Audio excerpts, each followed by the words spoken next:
Welcome to Real Truth Real Quick. My name is Adam Tarnow, joined as always by Todd Wagner. Hello, Adam. Hello, friends. All right, Todd, question this week is this. When a leader fails, how long until they can be restored to Man, ministry? that's one I hope that I never have to personally have applied to me. And I think we're talking about here significant moral failure, right? We all fail. Leadership is, always made up of imperfect men and doing the best they can. I love to tell people God has one perfect son, and the rest of us are erring children, right?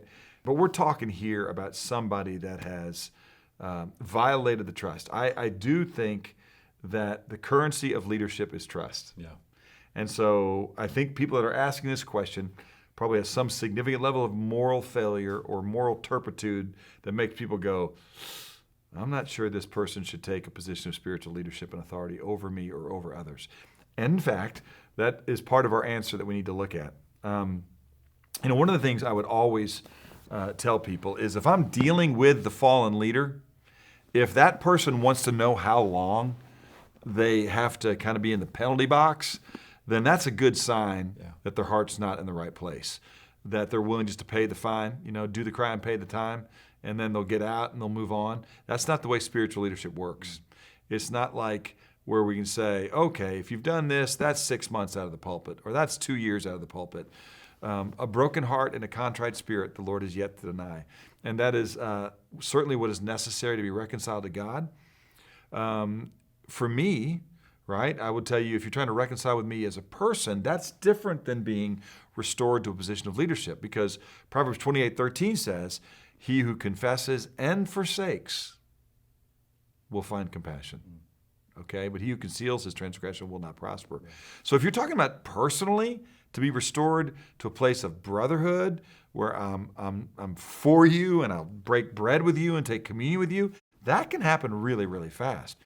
If you're talking about being put back in a position, let's just use what it says in Titus 1, that an elder must be, first condition, above reproach. Okay, that's going to take a different amount of time for every different individual. In fact, before we started shooting this, I kind of went around the room. There's several folks that are here with us, and I just said, hey, if I did this, and I kind of tongue-in-cheek said, if I slept with somebody in the choir, how long before I could be your pastor again or could lead? And there was a very wide spectrum. Yeah. Some of them closer to weeks and months to years. And I don't think there's any answer that's necessarily wrong, though I would probably lean towards the longer personally. But here's what I would just say. I agree with Charles Spurgeon, who said, until a man's repentance is as notorious as his sin, he cannot be restored back to a place of spiritual leadership. And there are some people that are going to say, you know what, I gave you the most sacred trust I could give you, which is you're going to be my shepherd, somebody I could follow. And I know that I too am a sinner saved by grace, but I don't think I can ever say that you're above reproach, because there's nothing you ever do to have me trust you to that level again when I've been so betrayed. The proverb says this, a brother offended is more difficult to be won over than a strong city. And so you think about how long it takes to set siege to a strong city. Right. And I also think if somebody says, hey, haven't I repented long enough for you to trust me back at that level? I just don't think you can tell somebody when they need to trust you again. Okay? And so the answer might be that person could potentially never be restored back to the same level of ministry to the same people. It doesn't mean he's not forgiven. And people say, well, that's what I don't like about Christians. They always shoot their wounded. Okay, listen, pulling somebody out of frontline ministry because they have wounded themselves by sin is not shooting your wounded. It's the most caring and loving thing you can do. In other words, I don't care how gifted you are, how much I'm blessed by what you do. I love you more than I love the benefit of your gifts being applied to my life. In fact, we don't shoot our wounded. We pull them off the front lines and we restore them and nurture them back to health. But that doesn't mean that everybody needs to go, I think it's healthy for me to trust you again. Okay? And so, in fact, I run into this sometimes even with guys in marriages. Let me take it out of ministry for a second.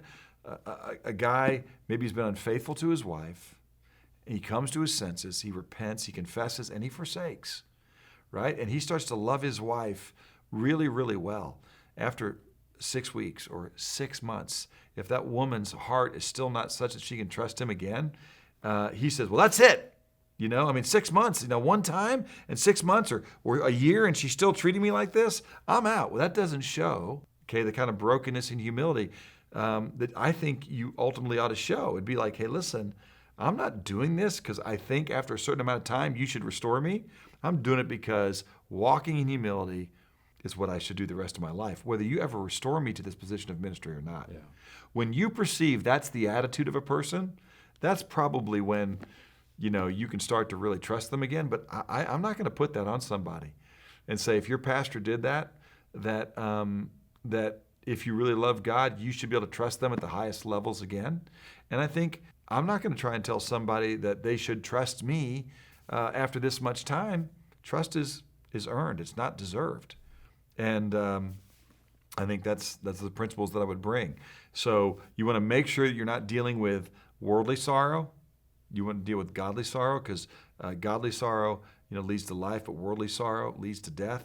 So a lot of guys are going to be really sad. They lost their position, they lost their privilege, and there's a lot of weeping early on. Maybe lost their job. Lost their job. Yeah.